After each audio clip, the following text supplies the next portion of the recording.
السلام علیکم ورحمۃ اللہ وبرکاتہ۔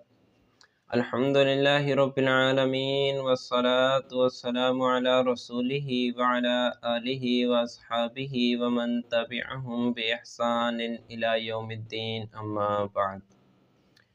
سامعین دی وقار، آج کی اس ویڈیو میں ہم اپنی کتاب نخبۃ الاحادیث کی حدیث نمبر 12 پڑھیں گے۔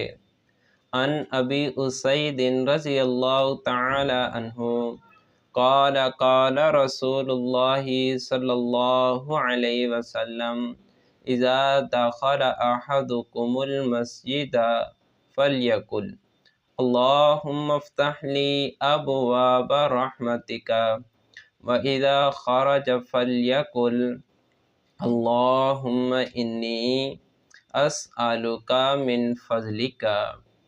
حضرت ابو اسید رضی اللہ تعالی عنہ کہتے ہیں کہ نبی پاک صلی اللہ علیہ وسلم نے فرمایا، جب تم میں سے کوئی ایک مسجد میں داخل ہو تو وہ یہ دعا پڑھے، اللہم افتح لی ابواب رحمتک، اے اللہ میرے لیے اپنی رحمت کے دروازوں کو کھول دے۔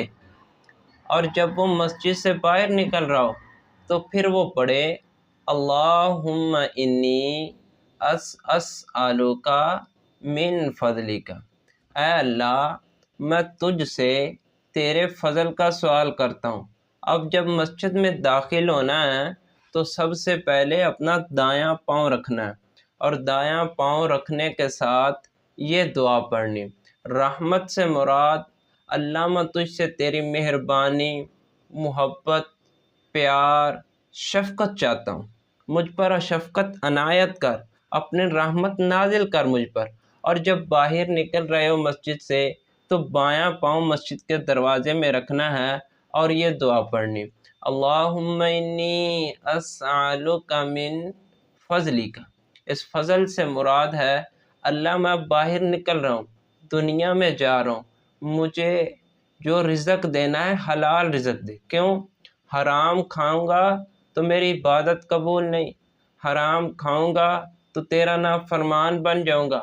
اللہ جب تیرا فضل ہوگا تو مجھے دے گا، ذالک فضل اللہ یؤتیہ من یشاء، کہ یہ مال بھی ایک اللہ کا فضل ہے، جسے چاہتا ہے وہ عطا کرتا ہے۔ تو اللہ جب تو اپنا فضل دے گا، میں حلال کھاؤں گا، میری عبادات قبول ہوں گی، اللہ میری عبادت قبول ہوں گی، تو مجھ سے راضی ہوگا۔ اگر تو راضی ہوا تو پوری مخلوق کی مجھے پرواہ نہیں، مخلوق تو جب پیار کرنے والا بن جائے گا تو مخلوق بھی میرے ساتھ پیار کرنے والی بن جائے گی۔